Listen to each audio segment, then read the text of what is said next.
భూమి మీద పుట్టిన ప్రతీదీ గిట్టక మానదు. అలాగే సృష్టిలో ఆవిర్భవించిన భూమి కూడా ఏదో ఒక రోజు అంతమవుతుందని అంటుంటారు. ప్రస్తుతం భూమిపై ఉన్న కొన్ని విపత్కర వాతావరణ పరిస్థితులు భూమి అంతానికి దారితీస్తున్నాయట. ఇందుకు కారణం శివుడు కళ్ళు తెరవడమే. రష్యా, జపాన్లను సునామీ తాకడమే నిదర్శనమంటున్నారు నిపుణులు.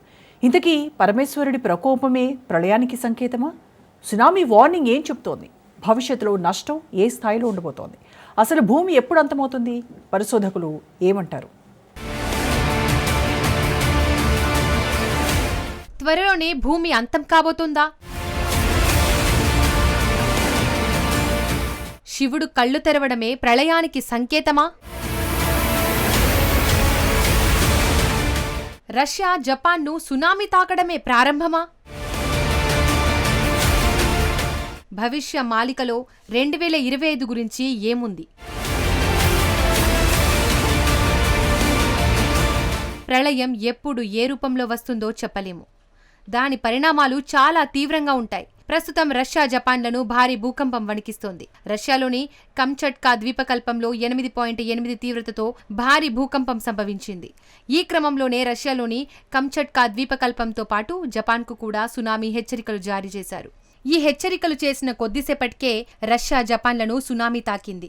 జపాన్లోని 4 పెద్ద దీవులకు ఉత్తరాన ఉన్న హక్వైడో నుండి దాదాపు 250 కిలోమీటర్ల దూరంలో భూకంప కేంద్రం ఉన్నట్లు అధికారులు గుర్తించారు. సునామీ ముప్పును శాన్ ఫ్రాన్సిస్కోలోని భారత కాన్సులేట్ జనరల్ ఎప్పటికప్పుడు సమీక్షిస్తోంది. ఈ భూకంపం పసిఫిక్ మహాసముద్రం పెట్రోపావ్లోవ్స్క్ కమ్చాట్స్కీ నుండి 136 కిలోమీటర్ల దూరంలో గుర్తించారు. భూమి లోపల 19.3 కిలోమీటర్ల లోతులో సంభవించింది. భూకంపం కారణంగా Russia, Japan, Hawaii, Alaska, America పశ్చిమ తీరాల్లో సునామీ హెచ్చరికలు మొదలయ్యాయి. కమ్చట్కా ప్రాంతంలో 3 నుండి 4 మీటర్ల ఎత్తున సముద్రపు అలలు ఎగిసిపడ్డాయి. దీని ప్రభావంతో సెవెరో, కురిల్స్క్ ప్రాంతాల ప్రజలను ఖాళీ చేయించి సురక్షిత ప్రాంతాలకు తరలించారు. ఇక జపాన్లో హోకైడో నుండి క్యూషు వరకు మీటరు ఎత్తు అలలు రావచ్చని హెచ్చరించింది ఆ దేశ వాతావరణ శాఖ.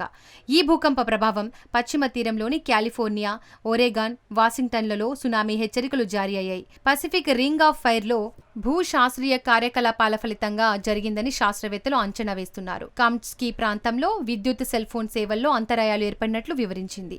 అత్యవసర సేవల కోసం ఒక టాస్క్ ఫోర్స్ టీంను ఏర్పాటు చేసినట్లు జపాన్ ప్రభుత్వం తెలిపింది. ఇక సునామీ కారణంగా జపాన్లో 3 మీటర్ల వరకు రాకాసి అలలు ఎగిసిపడుతున్నాయని అక్కడి వాతావరణ శాఖ తెలిపింది. భూకంపం కారణంగా అనేక భవనాలు కొన్ని నిమిషాల పాటు కదిలాయి. దీంతో ప్రజలు ఇళ్ల నుండి బయటకు పరుగులు తీశారు. మరోవైపు సునామీ నేపథ్యంలో ఇప్పటికే పలు తీర ప్రాంతాలను వరద ముంచెత్తినట్లు తెలుస్తోంది. ఆయా ప్రాంతాల్లో అధికారులు సహాయక చర్యలు చేపట్టారు. అటు హవాయి, చిలీ, సోలెమన్ దీవులు, అలస్కా, ఒరేగాన్, వాషింగ్టన్లోని కొన్ని ప్రాంతాలను కూడా సునామీ తాకే అవకాశం ఉందని హెచ్చరికలు జారీ అయ్యాయి. దీంతో స్థానిక అధికారులు అప్రమత్తమయ్యారు. తదుపరి ఆదేశాలు జారీ చేసే వరకు ఎవరూ సముద్రంలోకి వెళ్లొద్దని హెచ్చరికలు జారీ చేసింది.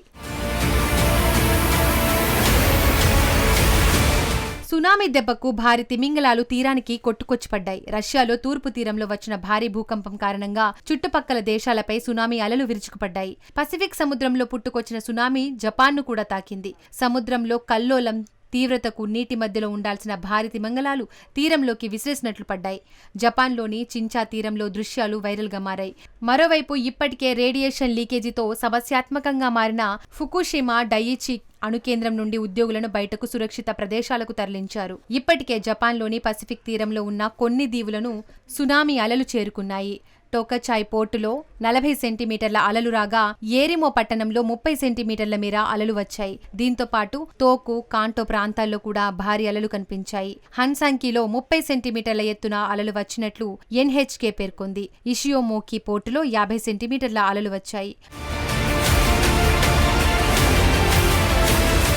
3 మీటర్ల కంటే ఎత్తైన అలలు ఎగిసిపడే అవకాశం ఉన్న దేశాల్లో ఈక్వెడార్, రష్యా, వాయువ్య హవాయి దీవులున్నాయి. 1 నుండి 3 మీటర్ల ఎత్తులో అలలు ఎగిసిపడే ముప్పు ఉన్న ప్రాంతాల్లో చిలీ, కోస్టారికా, ఫ్రెంచ్ పాలినేషియా, గువాయ్, Hawaii, Japan, Jarvis Island, Johnston Atoll, Kiribati, Midway Island, Palmyra Island, Peru, Samoa, Solomon దీవులు ఉన్నాయి. 0.3 నుండి 1 మీటర్ ఎత్తు వరకు అలలు వచ్చే అవకాశం ఉన్న జాబితాలో Antarctica, Australia, Chuuk, Colombia, Cook దీవులు, El Salvador, Fiji, Guatemala, Indonesia, Mexico, New Zealand, Nicaragua, Panama, Papua New Guinea, Philippines, Taiwan తదితర దేశాలున్నాయి. 0.3 మీటర్ల కంటే తక్కువ ఎత్తులో అలలు వచ్చే ముప్పు ఉన్న జాబితాలో బ్రూనై, చైనా, ఉత్తర కొరియా, దక్షిణ కొరియా, మలేసియా, వియత్నాం దేశాలు ఉన్నాయి. రష్యాలోని కురిల్ దీవులు, జపాన్లోని ఉత్తర ద్వీపమైన హక్వేడో తీర ప్రాంతాలను సునామీ తాకింది. హొనోలులో సునామీ హెచ్చరికలు సైరన్లు మోగాయి. భయాందోళనకు గురైన ప్రజలు నివాస ప్రాంతాలను వీడుతున్నారు. సునామీ మొదట రష్యాలోని కురిల్ దీవులలోని ప్రధాన స్థావరమైన సెవెరో కురిల్స్క్ తీర ప్రాంతాన్ని తాకింది. ఇక్కడి ఓడరేవు మునిగిపోయింది. సఖాలిన్ ద్వీపంలోని నివాసితులను ఖాళీ చేస్తున్నామని, అత్యవసర సేవలు పూర్తి సామర్థ్యంతో పనిచేస్తున్నాయని స్థానిక రష్యన్ అధికారి తెలిపారు.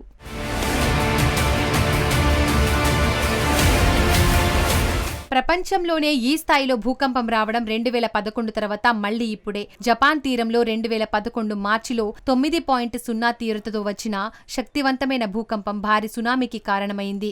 ఆ సమయంలో సముద్రాలలో 130 అడుగుల కంటే ఎక్కువ ఎత్తు ఎగిశాయంటే పరిస్థితి అర్థం చేసుకోవచ్చు. ఈ విపత్తులో సుమారు 20,000 మంది ప్రాణాలు కోల్పోయినట్లు అంచనా. మరో 2,500 మంది ఆచూకీ లేకుండా పోయింది.